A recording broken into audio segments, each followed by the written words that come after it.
Dhanik Bharat Educational Institutions, Inter, IIT, JEE, NEET, admission opened. Siddipet జిల్లా దుబ్బాకలో ఉద్రిక్త పరిస్థితులు ఏర్పడ్డాయి. ప్రజాపాలన కార్యక్రమం జరిగింది. ఈ కార్యక్రమంలో ఎమ్మెల్యే ప్రభాకర్ రెడ్డి నిరసన వ్యక్తం చేశారు. స్టేజ్ ముందు బైఠాయించారు ఎమ్మెల్యే ప్రభాకర్ రెడ్డి.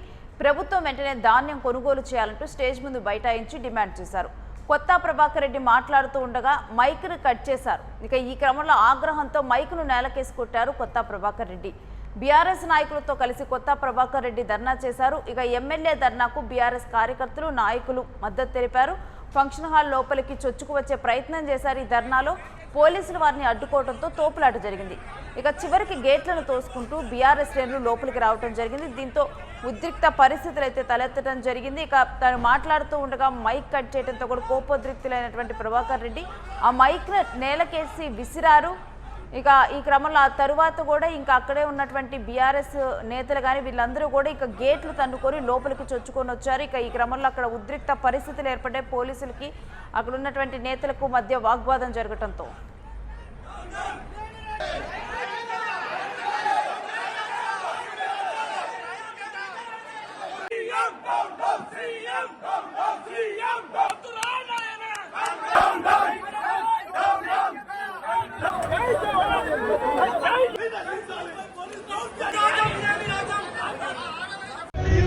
మా మెదక్ జిల్లాలో మరి సిద్దిపేట జిల్లాలో 4 లక్షల మెట్రిక్ టన్ల వరిధాన్యం ఉత్పత్తి అయితే మరి 2 లక్షల పైచిలకు ధాన్యం దుబ్బాక నియోజకవర్గంలో మరి పండిన ఘనత ఈరోజు అప్పటి ముఖ్యమంత్రి కేసీఆర్ గారు కాళేశ్వరం ప్రాజెక్టు ద్వారా మల్లన్న సాగర్ ద్వారా కొండపోచమ్మ ద్వారా రంగనాయక్ సాగర్ ద్వారా వచ్చిన నీటితోటి ఈ రోజు రాష్ట్రంలోనే అత్యధికంగా మరి పంట వండిన నియోజకవర్గం ఇది మా దుబ్బాక నియోజకవర్గం. మరి ముఖ్యంగా నెల రోజుల నుంచి పాపమ్మ రైతులు నానా అవస్థ పడుతున్నారు.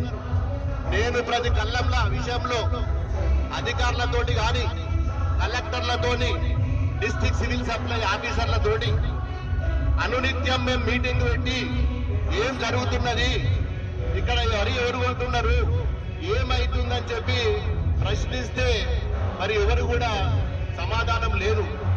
ఇవాళ ఎక్కడ పోయినా రోడ్ల మీద ధాన్యం పోసి మా రైతులు పూర్తిగా మరి రోడ్డు పాలయ్యే పరిస్థితి ఉన్నది. మరి ఈరోజు ఇక ఈ అంశం గురించినటువంటి డీటెయిల్స్ మా ప్రతినిధి సత్యాన్ని అడిగి తెలుసుకుందాం. సత్య, కొత్త ప్రభాకర్ రెడ్డి ధర్నా చేపట్టడంతో పరిస్థితులు ఉద్రిక్తంగా మారినట్లు తెలుస్తోంది. దుబ్బాకలో పూర్తి డీటెయిల్స్ ఏంటి?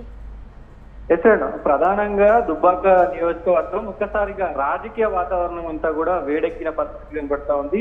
సో బీఆర్ఎస్ వర్సెస్ కాంగ్రెస్ గా మరి మొత్తం కూడా కార్యకర్తలు అట్లాగే అక్కడ ఉన్నటువంటి నాయకులందరూ కూడా మరి విమర్శించుకుంటున్న పరిస్థితి కనబడతా ఉంది. అయితే ప్రధానంగా ఏదైతే ప్రభుత్వం ధాన్యం కొనుగోలు విషయంలో కొత్త ప్రభాకర్ రెడ్డి చేసినటువంటి విమర్శలు ఏవైతే ఉన్నాయో రైతుల కొనుగోలుకు సంబంధించి కేంద్రం వద్ద ఇప్పటికే పెద్ద ఎత్తున నెల రోజుల పైన మరి అందరూ కూడా దానికి సంబంధించి మొత్తం ధాన్యాన్ని కూడా పక్కన పెట్టి ఉన్నారు. రైతులకు సంబంధించి ఎలాంటి కొనుగోలు మరి ప్రభుత్వం చేయట్లేదు. దాంతో పాటు ఇప్పటికే 90 రోజుల ప్రజాపాలన అంటూ కూడా సంబరాలు జరుపుతున్నారు. సో రైతులను పట్టించుకోకుండా రైతులు ఏదైతే ఈ ఐకేపీ సెంటర్ల దగ్గరికి తెస్తున్నటువంటి ధాన్యాన్ని కొనుగోలు చేయకుండా ఇట్లాంటి సంబరాలు చేయడం ఎంతవరకు సబబు అంటూ కూడా ఆయన కామెంట్ చేసిన పరిస్థితి ఉంది. దాంతో పాటుగా గతంలో ఏదైతే దుబ్బాక నియోజకవర్గానికి సంబంధించి ఇటు కొండపోచమ్మ సాగర్ కావచ్చు, మల్లన్న సాగర్ కావచ్చు, అలాగే మొత్తం కూడా అక్కడ ఉన్నటువంటి లోకల్ గా ఉన్నటువంటి అన్ని రిజర్వాయర్ల ద్వారా దాదాపు 1000 ఎకరాల మరి మొత్తం కూడా 1000 ఎకరాల్లో పంట పండించిన ఘనత కేసీఆర్ది అంటూ కూడా ఆయన మాట్లాడుతున్న పరిస్థితి ఉంది. దాంట్లో భాగంగా ఈ వివాదానికి కారణం ఆయన మాట్లాడుతున్న సమయంలో ఒక్కసారిగా కాంగ్రెస్ నాయకులు అక్కడ ఉన్నటువంటి నాయకులు ఆ మైకును కట్ చేయడం, తీవ్ర అసహనంతో ఆ మైకును లాగి కింద పడేయటం అనేది పెద్ద ఎత్తున చర్చనీయాంశంగా మారింది. మీరు మైకులు బంద్ చేయగలరేమో కానీ నా ప్రజల కోసం నేను మాట్లాడుతున్న గొంతును నొక్కలేరంటూ కూడా ఆయన తీవ్ర వాగ్వాదానికి దిగారు. ఏదైతే ప్రజాపాలన కార్యక్రమాలు ఇటు ప్రభుత్వం చేపడుతుందో ఆ కార్యక్రమాలన్నింటినీ కూడా ఆయన విమర్శిస్తూ ప్రజలను పట్టించుకోరు కానీ ప్రజాపాలన కార్యక్రమాలు మరి ఇంత సంబరంగా చేసుకోవడం ఇంతవరకు కరెక్ట్ అంటూ కూడా ఆయన ధ్వజమెత్తిన పరిస్థితి అయితే కనబడతా ఉంది. పెద్ద ఎత్తున నిరసన కార్యక్రమం అయితే ఇదైన పరిస్థితి కనబడతా ఉంది. ఎస్ సత్య, ఇక ఉద్రిక్త పరిస్థితుల్లో పోలీసులు ఎవరినైనా అదుపులోకి తీసుకున్నారా ఏంటి? ఇప్పటి వరకు అయితే అంటే అక్కడ ఉన్నటువంటి ఏదైతే ఇప్పుడు ఇరు వర్గాలు ఇటు కాంగ్రెస్ కానీ బీఆర్ఎస్ కానీ కొత్త ప్రభాకర్ రెడ్డి వర్గం కానీ అటు కాంగ్రెస్ వర్గాన్ని మొత్తం కూడా పోలీసులు కొంత మరి కట్టడి చేసే ప్రయత్నం చేశారు. చాలా మంది పోలీసులు అక్కడికి చేరుకున్నారు. ఆ ఇరువురిని కూడా కాంగ్రెస్ నాయకులను పంపించే ప్రయత్నం చేశారు. ఇటు కొత్త ప్రభాకర్ రెడ్డిని కూడా అక్కడ నుంచి పంపించే ప్రయత్నం చేశారు. కానీ కొంతమేర చాలా సేపు దాదాపు ఒక గంట సేపు కూడా ఇక అక్కడ ఉద్రిక్తత వాతావరణం అనేది నెలకొంది. దాంతో పాటుగా పెద్ద ఎత్తున అక్కడ కార్యకర్తలు సమన్వయం పాటించకుండా ఒకరి మీద ఒకరు దూషించుకుంటూ ఒకరి మీద ఒకరు మొత్తం కూడా మీ పార్టీ 10 ఏళ్ళు ఇది చేసిందంటూ బీఆర్ఎస్ కార్యకర్తలను ఇటు కాంగ్రెస్ కార్యకర్తలు అనడము, దాంతో పాటుగా ఇటు కాంగ్రెస్ కార్యకర్తలు కూడా మొత్తం 10 సంవత్సరాలు కూడా బీఆర్ఎస్ సంబంధించినటువంటి వ్యవహారం బీఆర్ఎస్ పార్టీ తెలంగాణలో అప్పుల కుప్పలుగా చేసిందంటూ కూడా మరి వివాదం అయితే కొనసాగింది. కార్యకర్తలు ఇరువురు పరస్పరం కూడా వ్యాఖ్యలు చేస్తున్న పరిస్థితి ఉంది. అయితే పోలీసులు కొంతమేర కలగజేసుకొని మరి వాళ్ళని చెదురుమదురుగా వేసి అక్కడ నుంచి పంపేయడం అయితే జరిగింది. ఒక్కసారిగా దుబ్బాకలో మాత్రం ఈ మొత్తం కూడా రచ్చకెక్కిన పరిస్థితి కనబడతా ఉంది. కొత్త ప్రభాకర్ రెడ్డి దీనిపైన కొంత సీరియస్ అయిన పరిస్థితి కనబడతా ఉంది. కాంగ్రెస్ ప్రభుత్వం పైన చాలా సీరియస్ అయిన పరిస్థితి కనబడతా ఉంది.